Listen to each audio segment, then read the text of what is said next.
Hare Krishna.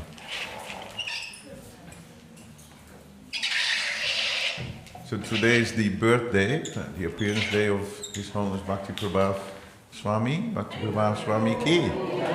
Bhakti Prabhav Swami ki. Bhakti Prabhav Swami ki. Happy birthday, Maharaj. So please have a seat. I would like to introduce His Holiness Krishna Ksetra Maharaj to all of you.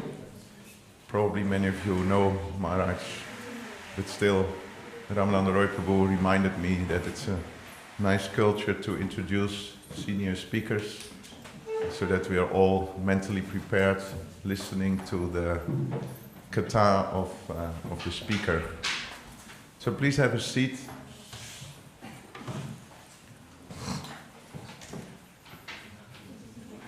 So His Holiness Krishna Ksetra Maharaj, please, if everybody can pay attention.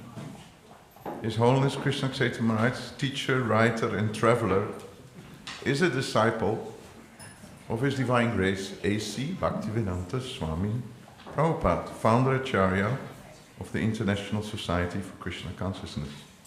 He has served as a missionary, temple priest, pujari and counselor for Bhakti Yoga practitioners from the time of his formal initiation in 1972.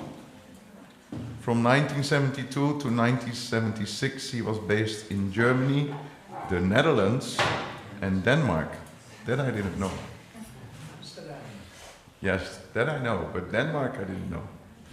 And then he began to participate in Vaishnav missionary activities in Central Europe almost every year from 1978 to 1995. He visited India on pilgrimage. In 1995, as coordinator of a research group, he compiled and published Pancharatra Pradipa in 2 volumes, a manual for Chaitanya Vaishnav temple worship. He also served ISKCON as GBC as the minister for deity worship from then until 2005. In 2004, after 8 years of university study, he received a PhD degree from the University of Oxford for his dissertation on Chaitanya Vaishnav image worship, now available from Routledge publisher as Attending Krishna's Image. Chaitanya Vaishnav Murti Seva as Devotional Truth, as a book in the Routledge Hindu Studies series. Krishna Ksetra Swami is now a research fellow of the Oxford Center for Hindu Studies. He also teaches at Bhaktivedanta College in Radhadesh since 2002. Certain things are outdated a little bit. He recently taught survey courses in Indian religions and Asian religions in the religion department at the University of Florida, Gainesville. Beginning in September 2007, he began teaching at Chinese University of Hong Kong courses in Indian religion and culture. After a full year of teaching, he then continued to teach 1 semester per year for the next 4 years. Since then, he has been giving lectures at several universities in the People's Republic of China.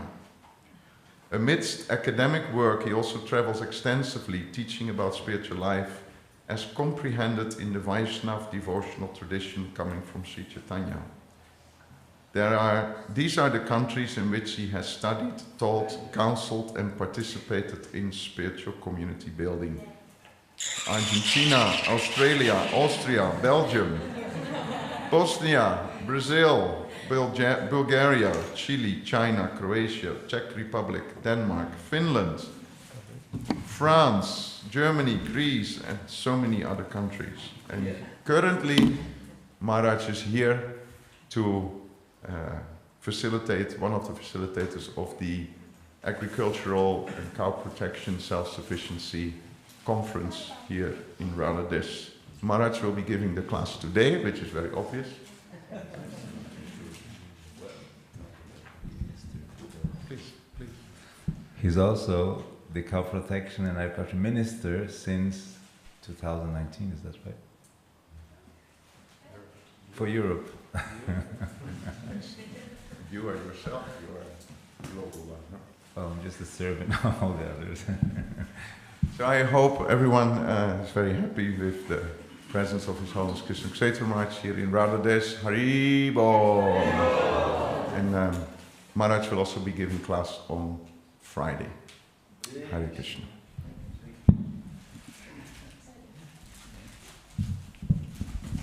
I missed a lot of points. That was quite enough. Quite time for the class otherwise. Quite. Maybe.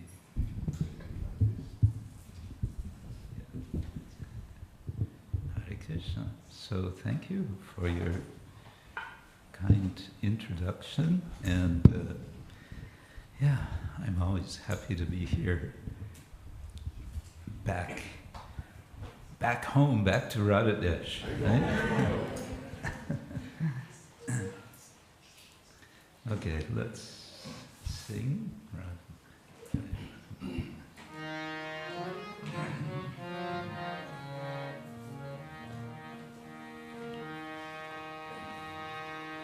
Jaya Radha Madhava Kunjabi Hari Jaya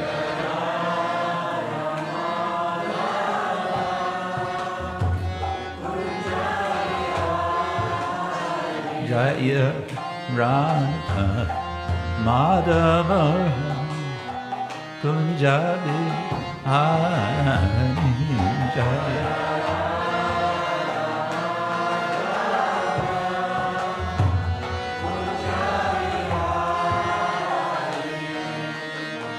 Gopi Janavallabha Girivardhari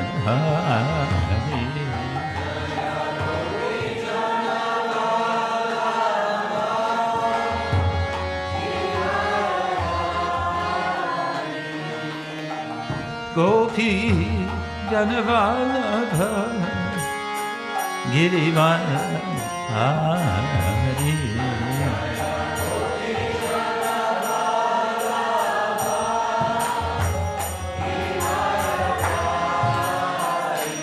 Yashoda Nandana Raja Janaranjana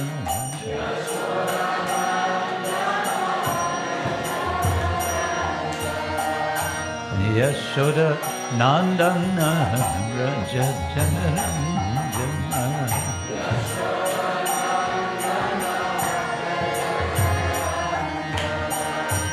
Yamuna Tira Vanachari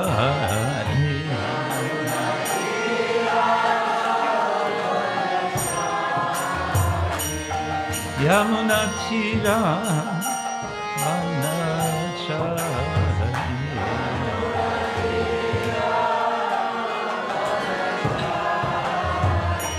Jaya Radha Madhava Kunjabi Hari Jaya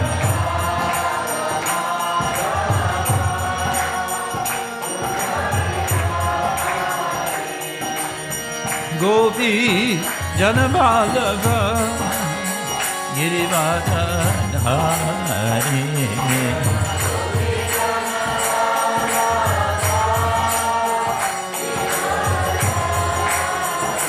Yashoda Nandana Rajanarandana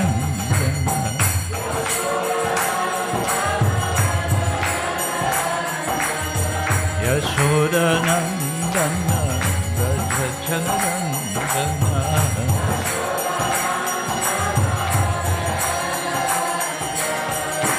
Yamuna Tira Vanachari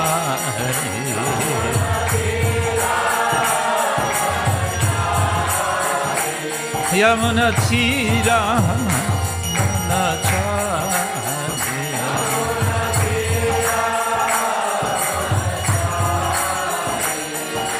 Hare Krishna Hare Krishna Krishna Krishna Hare Hare Hare Rama Rama Rama Hare Hare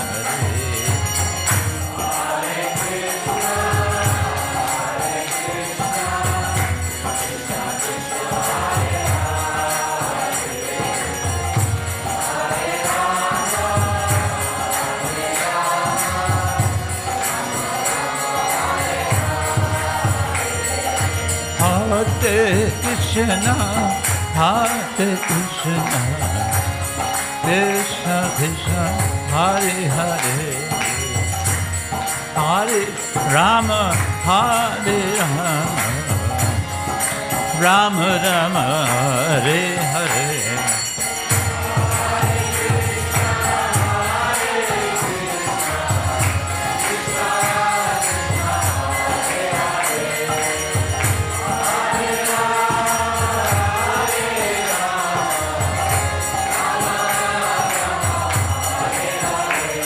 Hare Krishna, Krishna Krishna, Hare Hare, Hare Rama, Rama Rama, Hare Hare.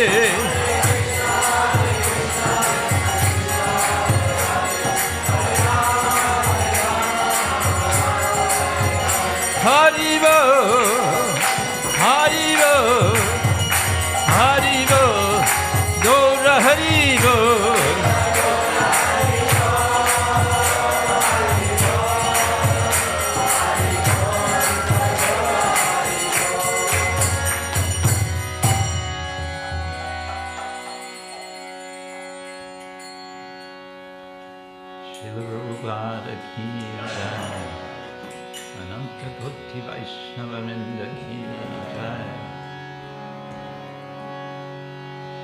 Om Jnanatimidandasya Gyananjana Shalakaya Chakshurunmilitam Yena Tasmai Shri Gurave Namaha Shri Chaitanya Manobishtam Stapitam Yena Bhutale Swayam Rupa Karamahim Dadati Swavarantikam Mandeham Shri Guru Parakamalam Shri Guru Vaishnavasya Shri Rupam Sagrajatam Sahagana Raghunatam Vidantam Sajivan Sadvaitam Savadutam Parijana Sahitam Krishna Chaitanya Devam Shri Radha Krishna Padam Sahagana Lalita Shri Nama Om Vishnupadaya Krishna Krishnaya Bhutale Srimate Bhaktivedanta Swami Niti Nami Namaste Saraswati Gauravani Pracharine Nirvishesha Shunyavadi Paschacharya Sarine Mancha Kalpatarubhyascha Kripa Sindhubhya Eva Cha Patitanam Pavanebhyo Vaishnavebhyo Namo Namaha He Krishna Karuna Sindhu Dinabandho Jagatpate Gopesha Radha Kanta Namostute Tapta Kanchana Gaurangi Radhe Vrindavaneshwari Vrishabhanusuke Pranamami Hari Jai Shri Krishna Chaitanya Prabhu Nityananda Shri Advaita Gadadhara Shri Vasari Gaura Bhaktavinda Hare Krishna Krishna Krishna Hare Hare Hare Ram Ram Ram Hare Hare Krishna Krishna Krishna Hare Hare Hare Ram Hare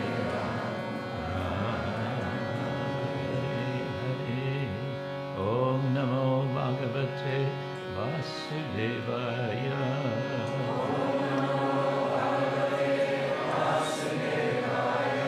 Om Namo Bhagavate Vasudevaya.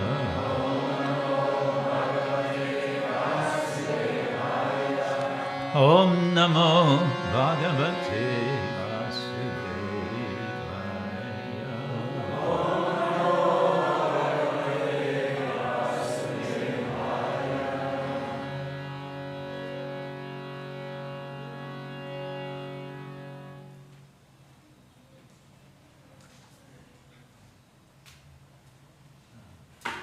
Do we have a Bhagavatam book? I could read this here. This maybe. Yeah.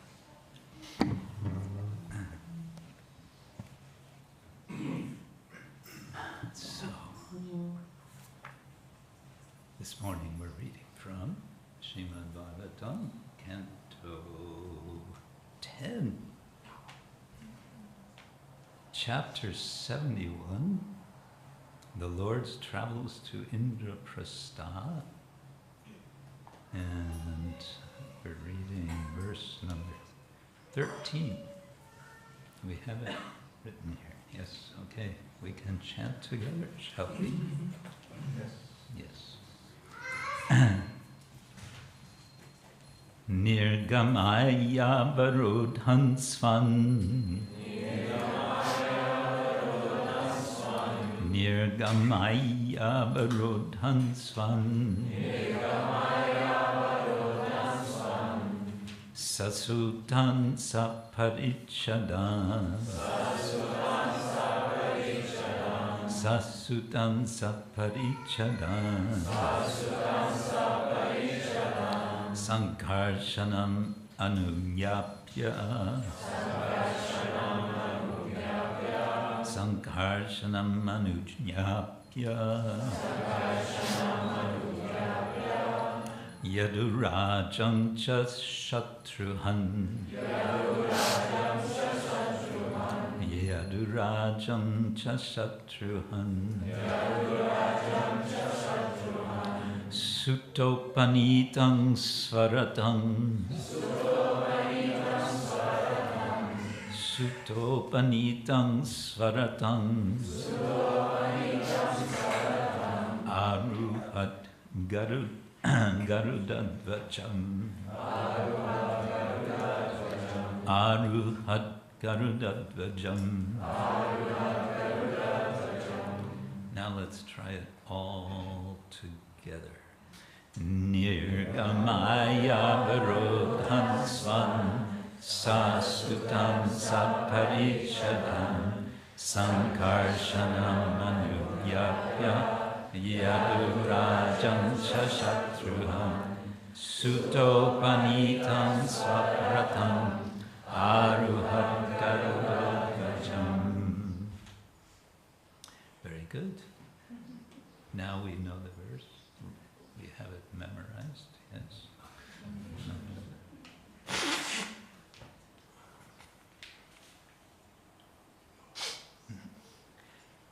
Okay, what does it mean? Nirgamaya. Making go. Avarodhan. Wives. Swan. His. Son. With. Sutan. Their sons. Sa. With. Parichadan, their baggage. Sankarshanam, Lord Balaram. Anugnyapya, taking leave of.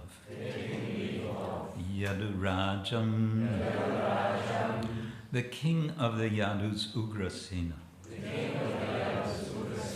Cha, and Shatruhan, O killer of enemies. Parikshit, Suta, by his driver. Upanitam, brought. Sva, his. Ratam, chariot. Aruhat, he mounted. Garuda, Dvajam, whose flag. Translation and purport by the disciples of His Divine Grace, A.C. Bhaktivedanta Swami, Srila Prabhupada Ki Jai. Translation: O slayer of enemies, after he had arranged for the departure of his wives, children, and baggage, and taken leave of Lord Sankarshan and King Ugrasen, Lord Krishna mounted his chariot, which had been brought by his driver. It flew a flag marked with the emblem of Garuda. Purport: having accepted Uddhava's proposal,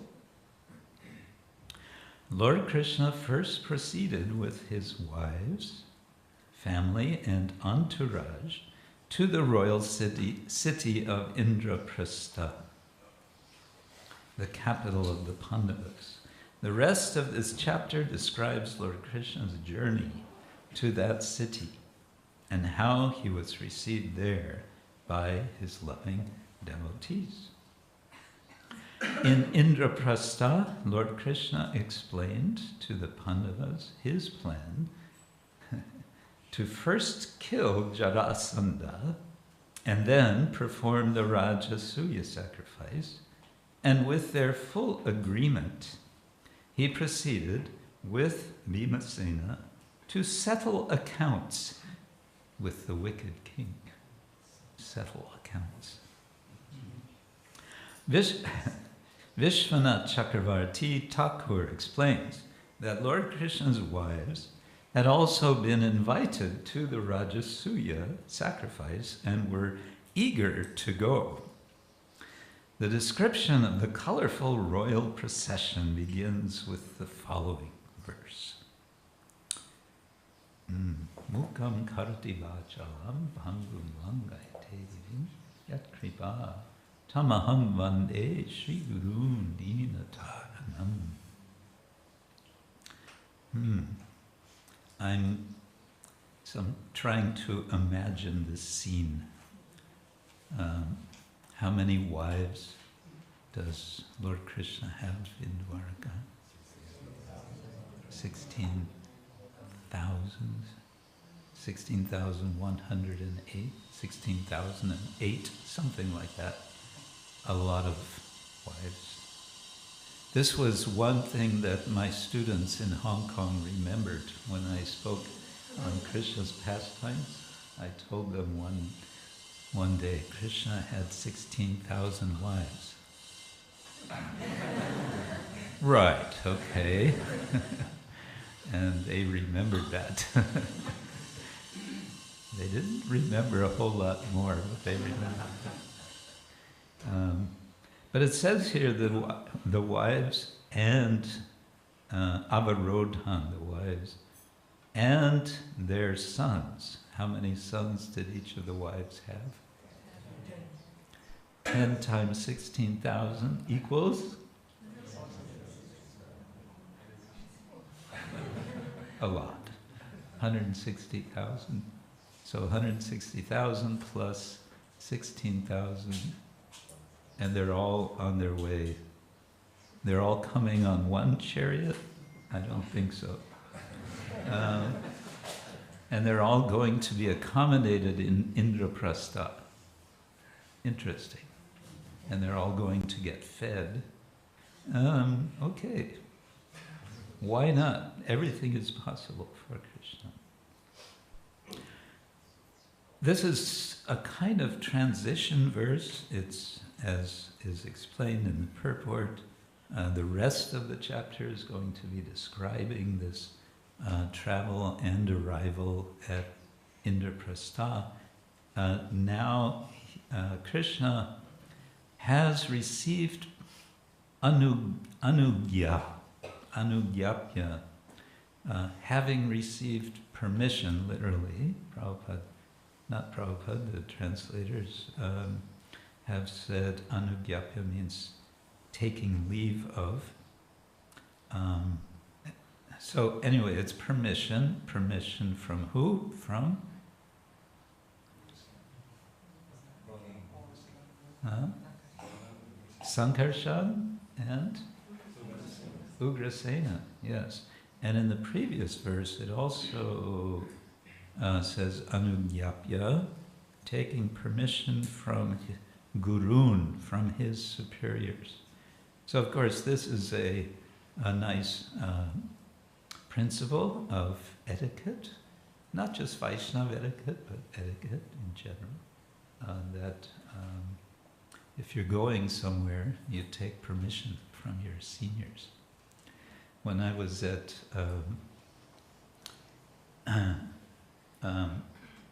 Gita Nagari this last October for about 3 weeks. It was very, very nice. And the presiding deities there, do you know who they are? Radha Damodar, famous deities. And the devotees told me 2 or 3 or 4 times, they kind of warned me. They said, you must take permission from the deities before you leave, because if you don't, you will find that you will have trouble. Or you may find that you are coming back before you were planning. So I was very careful to take their permission before leaving. Okay, the chapter as a whole, we can say, is a preparation for what is explained here in the purport, that there's a plan to come to Indraprastha in order to do what? To settle accounts with with Jarasandha, with whom Krishna has had some interactions, to put it neutrally, several times. Jarasandha has come and attacked how many times? 17 times? 18 times? A lot of times. And so they've been fighting, and so this plan has now come. Uddhava has suggested, and Krishna has agreed. This is a very nice plan. Let's do it. Now, this could raise a question for us, and that is, he's planning to, well, we could say from a perspective of wartime condition, that he can be justified in killing Jarasandha. Whether by the method that he's doing would be ethically justified might be debated.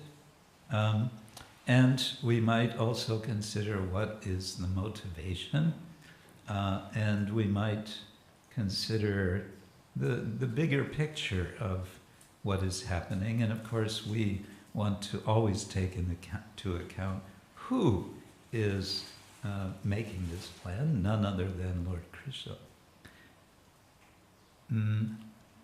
I've been studying something about present day and earlier articulation of the subject of ethics. And I'm doing this because I'm writing a book on ethics, animal ethics specifically, yoga and animal ethics. And it has me thinking a lot about philosophy, ethics philosophy. And what I thought we can do now, if we can project on the screen now, is, if you'll indulge me. Huh? Yes. Well, if Harmonia and G won't mind.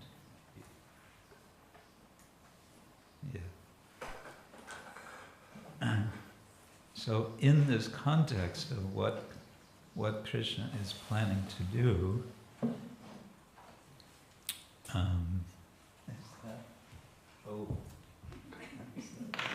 see.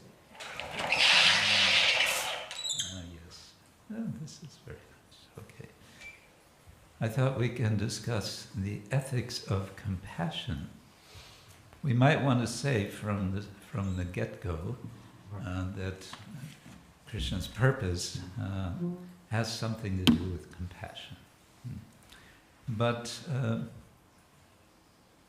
there are questions about the ethics of compassion, and I'm going to draw from a particular writer on this subject who begins one of the chapters of his book, Compassion and Moral Guidance, one professor, Steve Bain.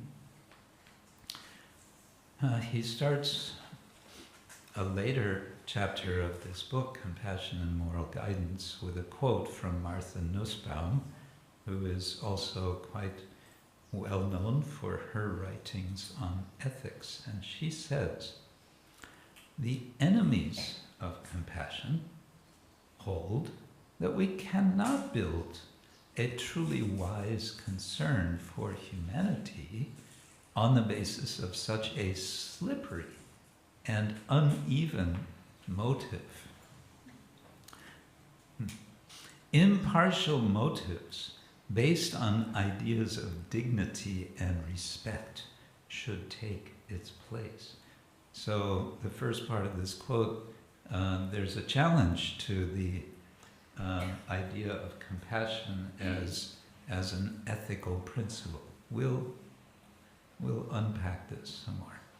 The friends of compassion reply that without building political morality on what we know and on what has deep roots in our childhood attachments, we will be left with a morality that will be empty of urgency.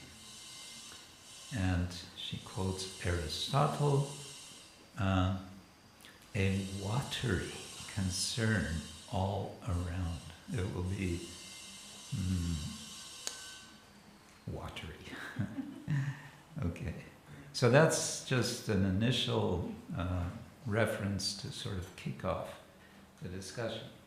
I hope you'll bear with me. This is called analytical philosophy, which is done it's been there in Western philosophy. It sort of took hold in the early part of the 20th century, we could say. Could you put it in presentation mode? Well, we could try, but my experience is that it never works with this, the Mac and projector relationship is not so friendly unless someone knows for sure how to do it. We can try, but I'm afraid to, because then it goes blank and then I have to... Is it too small? I hope you can see. Maybe I can enlarge slightly.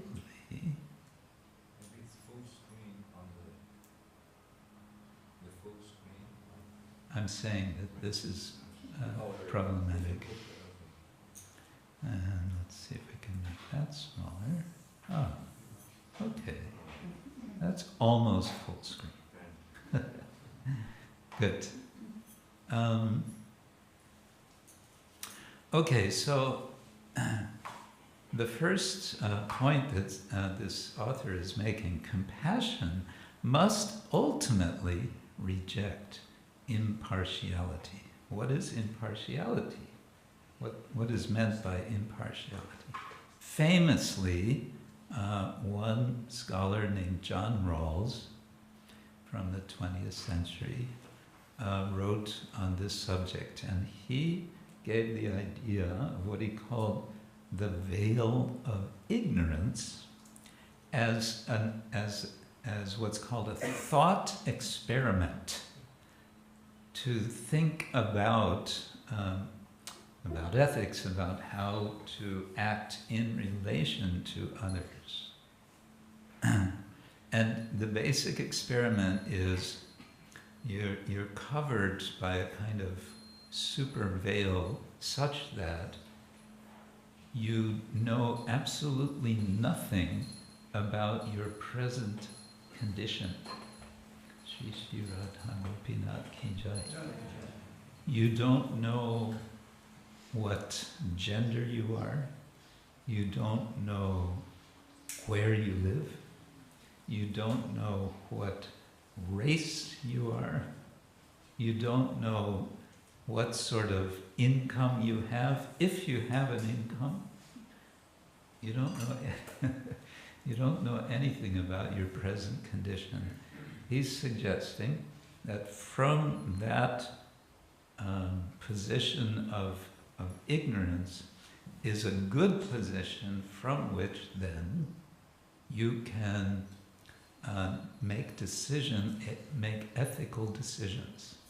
Because you're not going to make decisions favorable to yourself in the conditions that you know about yourself, because you don't know your condition. Do you sort of get what he's saying? Okay. This is also called the smart gambler's thesis. It's a kind of, you're gambling, you don't know, okay, let me make this choice. So the idea is and he's only speaking about human beings.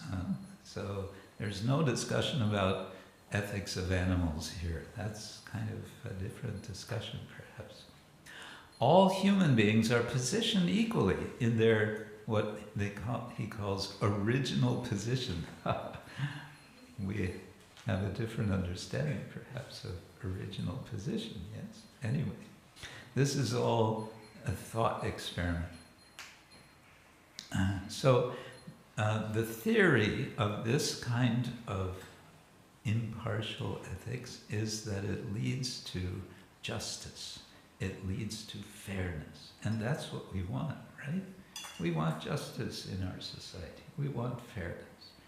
And so this argument is given. And this is said to be the bedrock, the very foundation of a whole range of ethical thought, especially that of Immanuel Kant. You've all heard of Immanuel Kant, yes? Yes, no, maybe. He's a very important philosopher of the 18th century in Europe. And utilitarian ethics. Have you ever heard this term before? Utilitarian. The basic idea of utilitarian ethics is the greatest happiness for the greatest number of people. That's how you determine what to do and what not to do. And then it's also a basis for casuistic ethics. What is casuistic ethics? Don't worry, we won't test you on all of this. But it's a process of determining how to act based on specific cases in the past. It's something like case law, I believe, in the area of law. Okay, the original position, and I added this word apparently, erases all possible barriers to compassion within the human community. So this is still an argument from the impartialists, if you like, that actually compassion can flow when there is this impartiality. Yes, one could argue that, but it also erases the epistemological foundation. I know you all know what epistemological means. Epistemology means the subject of how you know something. How do you know what you know? That is the subject of epistemology. So the epistemological foundation, how we know anything, gets erased with respect to how we would base our compassion. Now, I know this is starting to get complicated, but try to bear with me. This impartiality means now I don't know anything about those whom I want to exercise or show compassion to, namely all humanity, according to this.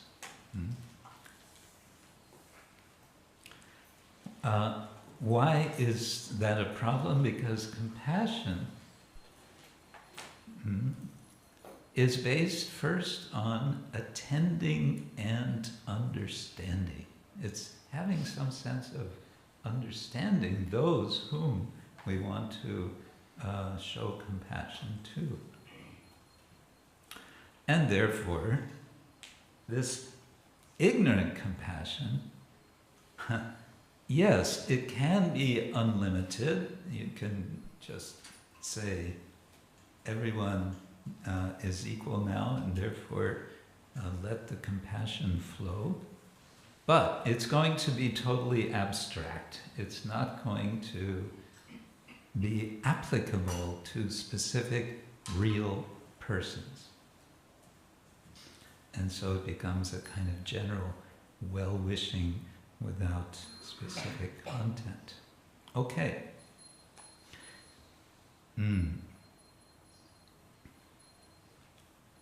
How are we doing so far with this? So far, so good. I'm quoting again Professor Bain. It is compassion, among other motivations, that prompts us to be interested in the well-being of others and of ourselves. And it is out of this interest that we posit, that we assume ideals such as impartial treatment and equal protection. Now, what's he saying here? He's saying the basis of impartiality is compassion. He's putting compassion below in the sense of more foundational. You want to be impartial? Why do you want to be impartial? Because you feel compassion.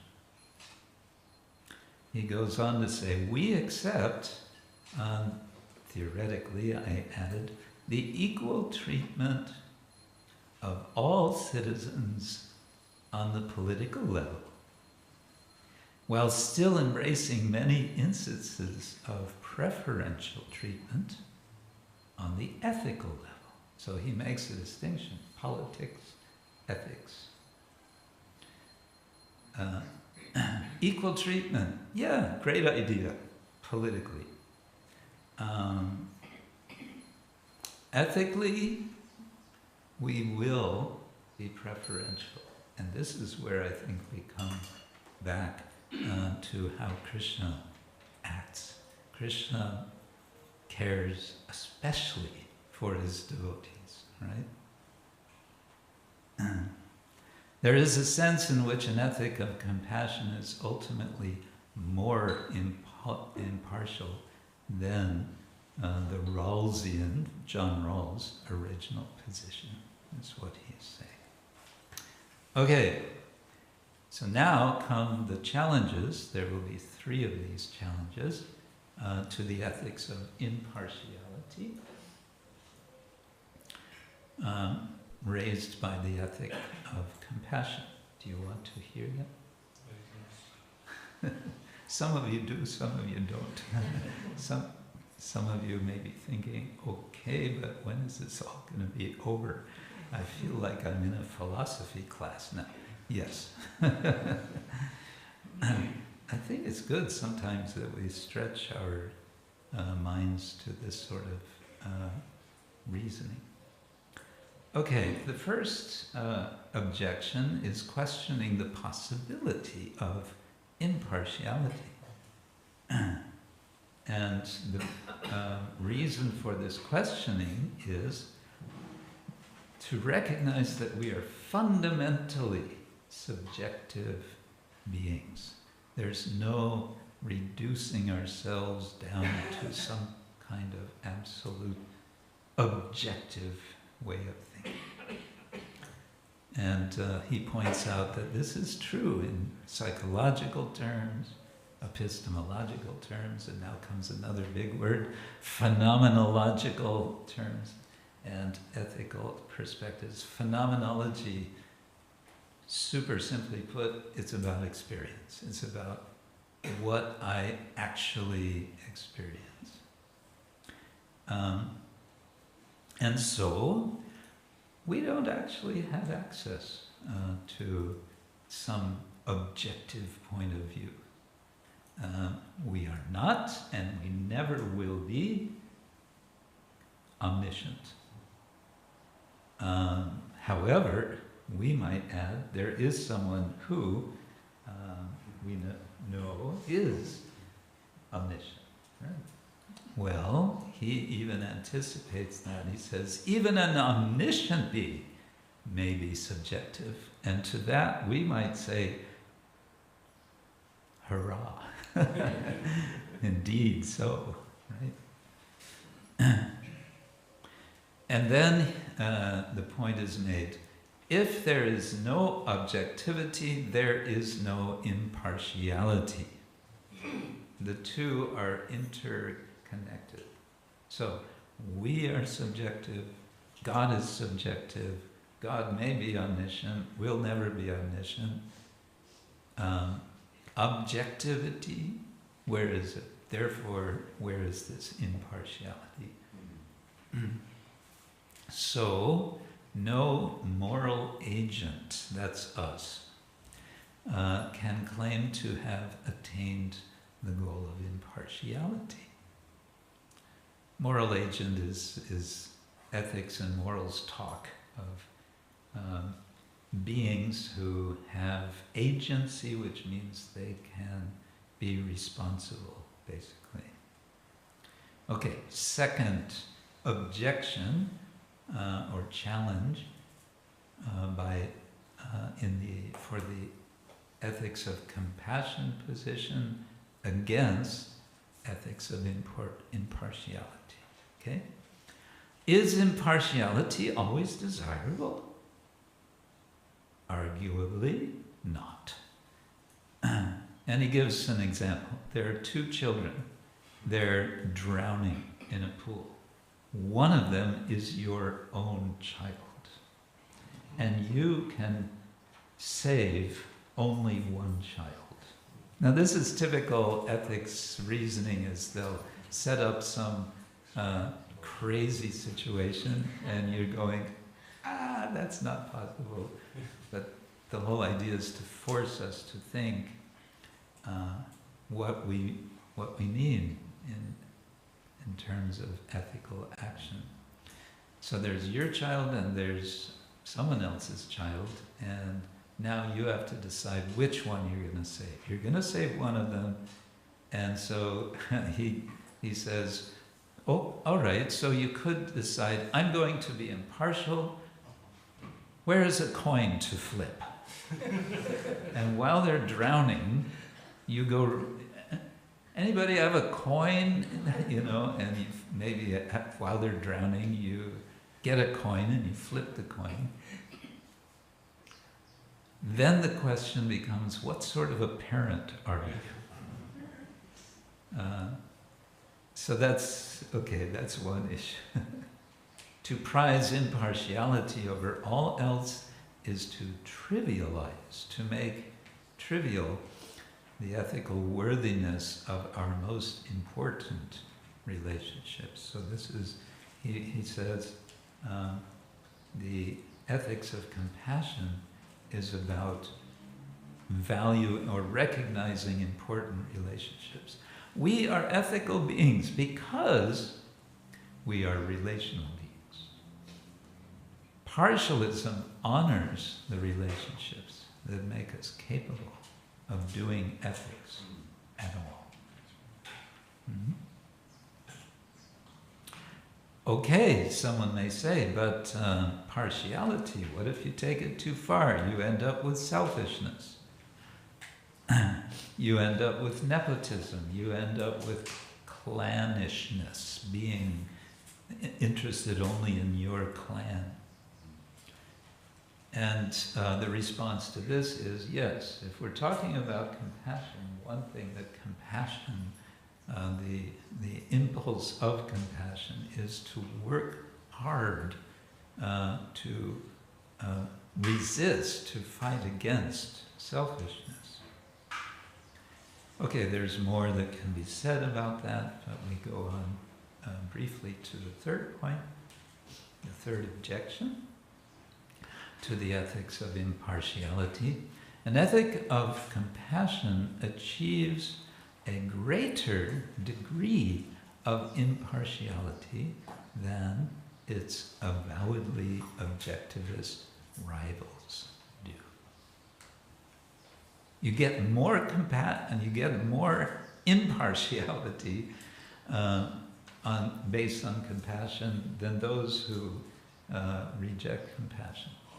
A compassionate person, he explains, attempts to understand the other as much as possible, to identify with the other as closely as possible, and to see the world from the other's perspective to the greatest degree possible. And a compassionate person will do this consciously, will make a conscious effort to understand. So, I think that's... Oh, I had one more. Yeah, further. The impartiality proposed by Professor Rawls only addresses one kind of justice. Remember, impartiality looked very good for establishing justice and fairness. The problem is there are many kinds of justice, and one of them is distributive justice. This is the one which his ethics addresses very well, or seems to address very well. Distributive justice, distributive fairness. It means the justice about distributing goods to everyone equally. But there are other kinds of justice, especially rectificatory justice and compensatory justice. I don't know if there's there's a difference between these two. So there's a problem there, which this author expands on. So this impartiality erases and thereby trivializes important social differences. And he gives examples of differences in race, differences in gender, which have been the cause of so much injustice. So his point is just erasing the difference has the end effect of trivializing difference. In our philosophy, differences are celebrated. They're not erased. Yes, we are all the same in that we are all eternal servants of Krishna. Jiver Swarupahoy Krishna Nityadas. But beyond that, we celebrate difference. The spiritual world is full of variety. And so all of this brings us to appreciate, I would suggest, that we are very much about the ethics of compassion, and this ethics of compassion is exercised by the supreme compassionate person. And so if we come back to the situation in which about which we're reading, that Krishna is getting ready to go to Indraprastha because his plan is to kill Jarasandha. We understand there's more than just killing somebody who's giving him trouble. He has a greater purpose, and that purpose is based on his compassion. Of course, Krishna says in the Gita, maybe we can turn this off now. if I don't know if I just close this. Krishna famously says in the Gita, Tesham eva anukampartam aham agyana jamtama nashayan yatma vaso jnana dipena vasvata. What form does Krishna manifest compassion? Here in this case, he says it manifests in the form of knowledge, which I give, which illuminates. And he says, Tesham eva anukampartam, anukampa arta. Out of a feeling of anukampa, which literally means ongoing shaking. He is shaking with care for those whom he has partiality for, namely the devotees, who of course have partiality for him. And so that relationship generates, or the combination of that relationship generates and invigorates the ethics of compassion and makes us happy whenever we hear Krishna is going to kill Jarasandha and so on. Good, so I think I've probably by now, if I haven't overwhelmed you with too much sort of abstract idea in the realm of ethics, in any case, I think it's a good idea if I stop now and see if any of you have any thoughts, reflections, or suggestions for how better to present this. Mahendra Prabhu is thinking. Nothing to add.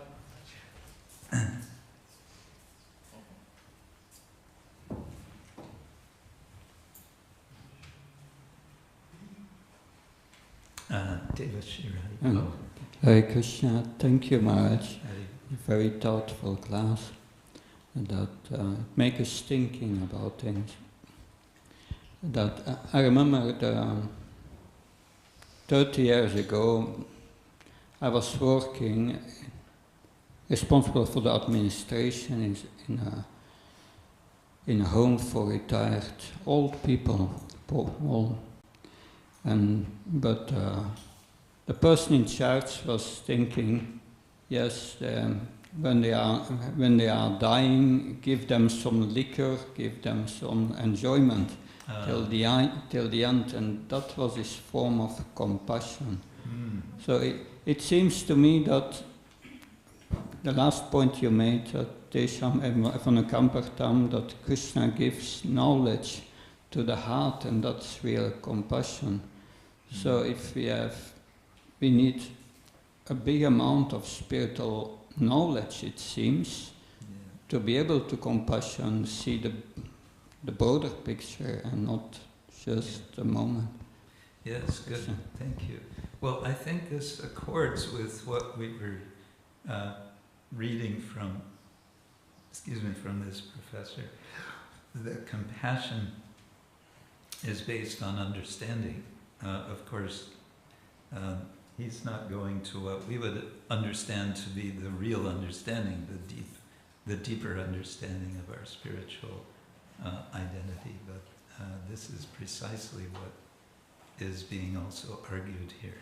I think it's this. So, and it's interesting. What I found most interesting is that one, we being fundamentally subjective can never be absolutely objective,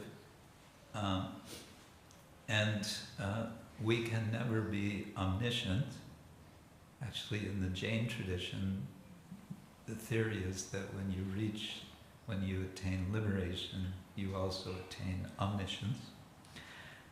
But we might not agree with that.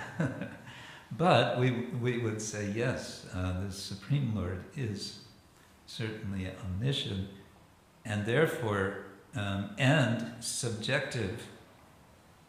And his point is, even if there is, he's not arguing is there or is there not God, but if there is God, he or she or it would likely be also subjective and therefore partial. So I found that quite interesting, even being omniscient.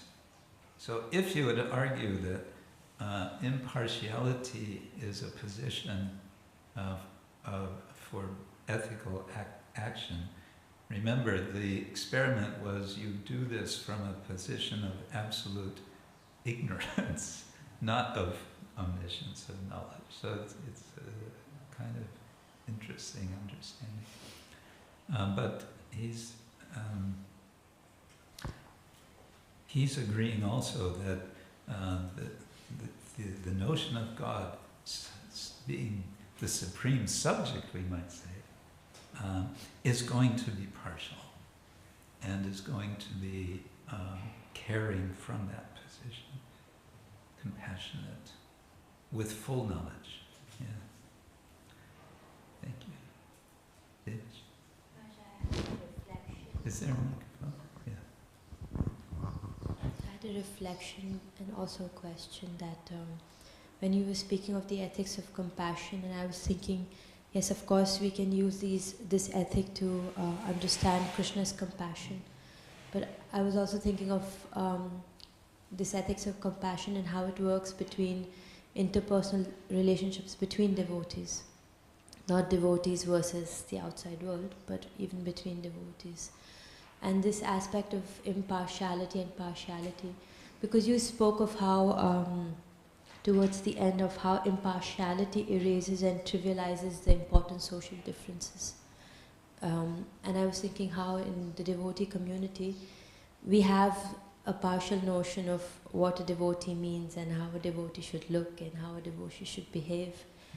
And sometimes this kind of partiality then promotes this, this kind of impartiality that you have to be like this, maybe. That kind of, fades away the cultural nuances and differences that may be there, because ISKCON is such a worldwide institution and has fades away what?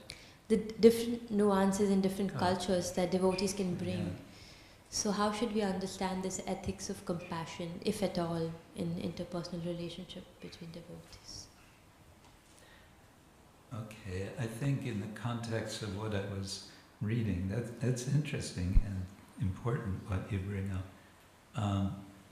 is the compassionate person is always resisting, always fighting against, he says, the tendency towards selfishness. And selfishness can be of a single person, or it can be a kind of collective selfishness as well. And so a tendency can also be there for devotees to get swept up in an unhealthy way in the notion of us versus them, or one group of devotees can get swept up in relation to another group of devotees. And so what I see is there's always a bit of there's a tension there, and just recognizing that our foundation point is of compassion, and we want to always, how to put it, when a body of water is still and the water is clear, then you can see down to the bottom of the lake, if it's very clear. So we're on the surface. We want to be able to see down to the bottom of the lake, and my analogy is to say we want to always see the impulse of compassion there, and then see within the complexities of there's multiple differences. We want to see how to exercise that compassion. We want to make sure that compassion comes through. How it can come through is always going to be a matter of situation. And that's where we need to be ourselves Krishna conscious. Conscious that Krishna is the original compassionate person. And we need to be agents of Krishna's compassion. How is Krishna going to apply compassion? That can be an interesting question. Do you want to respond to this? I would like to have a small question. Oh. Is that okay? It's a big... Could we think that that aspect of Krishna reciprocates according to your intention? Could we consider that statement as a reconciliation for his subjectivity?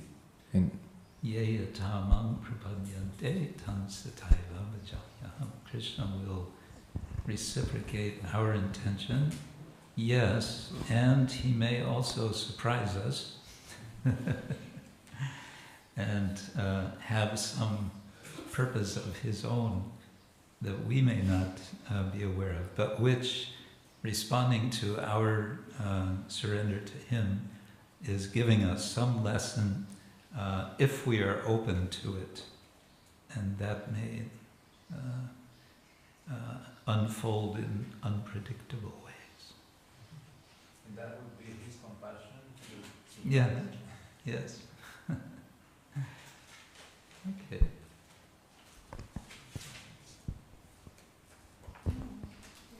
Mataji here. Oh. Yes.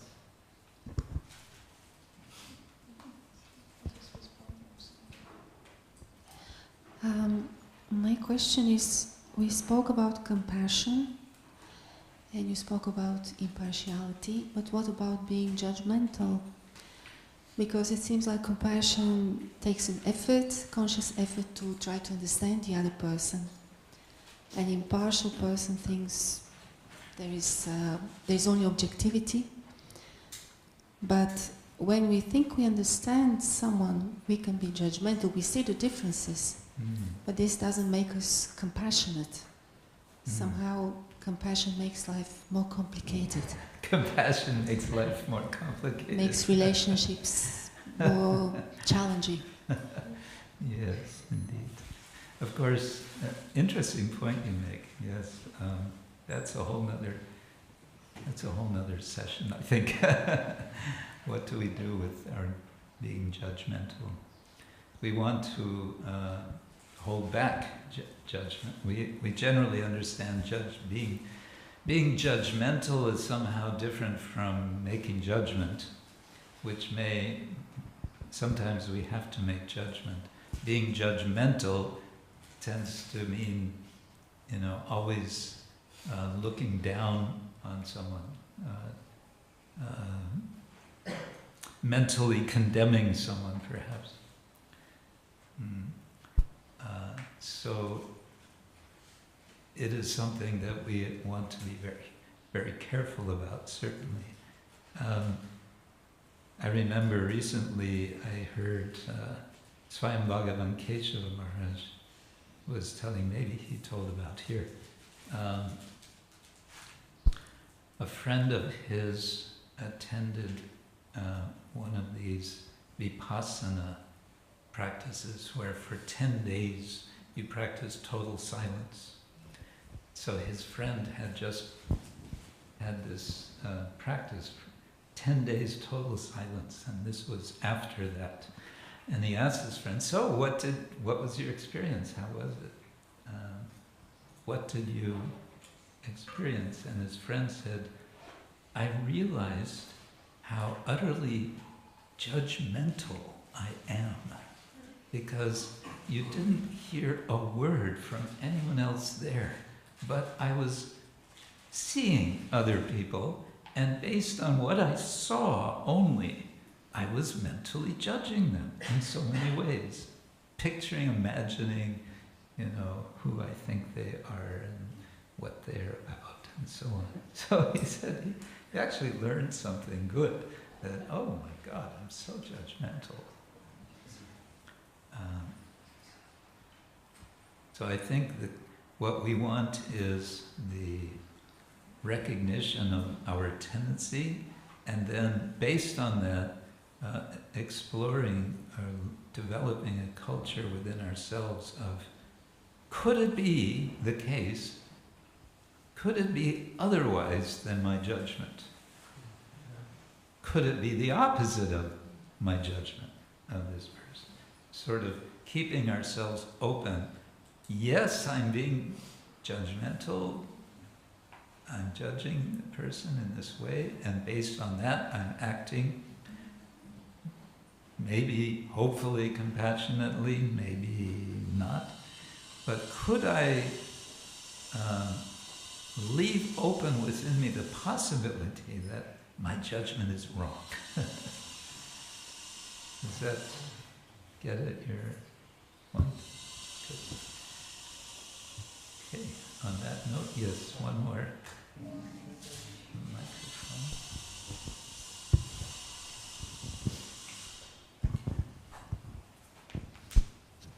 Hare Krishna Maharaj, thank you for the wonderful class.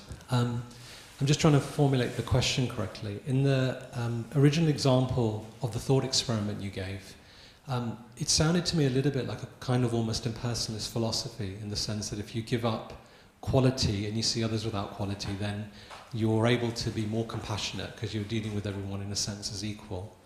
Mm-hmm. But I was wondering, in terms of this framework, how would you present Krishna's compassion in killing Jarasandha?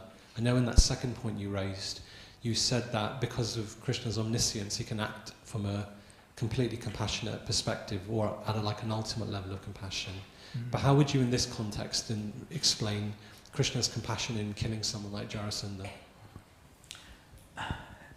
Well, you know, it's a little bit like explaining to someone things like Krishna has 16,000 wives. You know, it's like, first we have to back up and explain a lot more before we get to that point. And therefore we see in so much of Srila Prabhupada's preaching to guests, he would hammer on one point, we are not this body. And when the person would try to go in one or another direction, he would always say, that's all right, but first you have to understand. So I think that is also relevant here. Now you could take that as a kind of cop-out and say, you know, well, that's easy to say. But yes, I think you'd want to start, well, you could go from two directions. You could go from the theological direction of what do we mean by God, and God being all-powerful, being all-knowing, Sarvagya, and Sarva, what is all-knowing, all-powerful, and so on. Or you could go from the story, from the context of what's happening, what has happened, why does Krishna appear. You could also maybe start with the idea of avatara. And you could start from any points. You could start from Krishna saying, Kalosmi lokakshaya krit pravidha. I am time, destroyer of the worlds, you know, and so on. He's destroying the worlds. Here he's just destroying one person in preparation. Avatar, yeah. I think an interesting thing about today's verse is the sort of description of the details, the kind of mundane things. He's getting ready to travel, and they have to pack their luggage, and he has to, you know, get all the wives and their sons and everybody ready, and then he's going to get on his chariot. You know, Krishna's all-powerful, so if he wanted, he could just disappear from Dwarka and appear in in Indraprastha, but no, he doesn't. He's acting as if he's an ordinary person, aside from the fact that 16,000 wives and 160,000 sons are coming with him. Of course, another thing that comes again and again when we talk about Krishna's Leela is that it's Leela. And that's, of course, in itself a challenge. What do we mean by Leela, and how is it different? Recently, I co-taught a course online for the Oxford Center for Hindu Studies, an introduction to the Bhagavatam with Radhika Prabhu, and there's an online email forum so the students can ask questions. And in the forum, although we in our recorded lectures said nothing about Vastraharan and Leela, Krishna's stealing of the clothes from the gopis, although we said nothing about it, someone brought it up in the forum, and it became, an issue which they didn't want to let go of. And it's very difficult because the students are coming from a variety of backgrounds, of what they've already heard and read and so on. And I was a bit, it went, how to say, it was a bit frustrating actually, how to deal with that. So, yeah, someone could similarly come on, but why does he kill Jaras? Okay, well, here we go. It's Leela, okay? Okay, no. Yeah.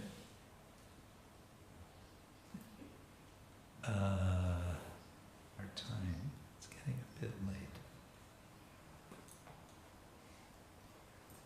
One more question? I was wondering about applying this, you were saying celebrating differences and applying it in our philosophy or in our lives as devotees, and sometimes we may tend to oversimplify, okay, everyone's devotee, and forget about varnashram or forget about genders or types of things. So is this like Prabhu was saying, impersonalism, and is this like an invitation to celebrate the differences and become knowledgeable in these differences, or am I taking it wrong? Your presentation on ethics and am I correct in putting it into the pro-personalism and differentiation? Is that how I understand celebrating the differences? Yeah, we could say in some respects that's the case.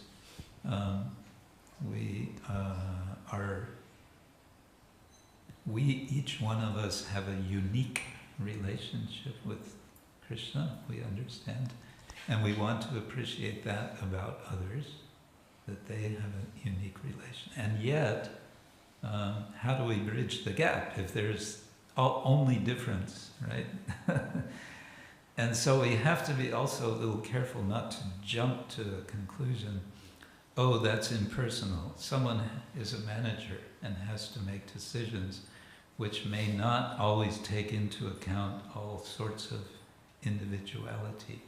Well, you could accuse them of being impersonal, or you can understand, no, in this particular circumstance, in order to bring personalism to a wider audience, maybe we all agree on this, let's cooperate in this respect.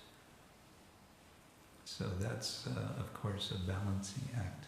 I think we never reject, I think it's important to be aware, we never reject the non-difference side. There's difference, there's non-difference, and our philosophy is achintya veda aveda. we don't reject one in favor of the other. Yeah, I think let's leave it at that. Thank you all so much, and I wish you a wonderful day today. Tomorrow, I believe, is Ekadashi, and tomorrow we're beginning our, maybe you want to say what's happening tomorrow, Kalakan, starting tomorrow, the farm conference? Yes, tomorrow we're having the 13th European Farm Conference. It's hosted in Radhadesh, and it's the first time since 2000 it's the first time that the full organization was done by the Radhadesh team, or the farm team. Until now, the ministry was proposing, interacting, marketing, and we felt that it was a time for the projects to own the conference. So it's here, and it's for 3 days. Tomorrow is the opening, and then there's many presentations and discussions and kirtans. So you're all very welcome. I was in touch with Ksetra Prabhu, and I was saying to you, a lovely opportunity for the community to taking advantage of many speakers, devotees, farmers, to have a moment of like a Istagosti. I don't know, maybe on Thursday night, I don't know if that can be organized. Yeah, I'll see with the Ksetra Prabhu, because it's really nice when the community interacts with the conference and has some kind of understanding which remains in the community after the conference leaves. And many things can be understood, and I was until almost midnight with Thibaut last night, and I was understanding his work here, and it's marvelous. I really think he's doing a really good work. And it's in tune with the ministry timing, because now we're proposing that we should produce food. You're talking about now we should produce food. That's the chassis of the car. So we're here to celebrate the achievements of the different farms and to see what else we can advance. So you're all welcome. And Krishna Ksetra Swami is the leader in Europe, so I'm assisting him in this venture. I came from Brazil. So that's it.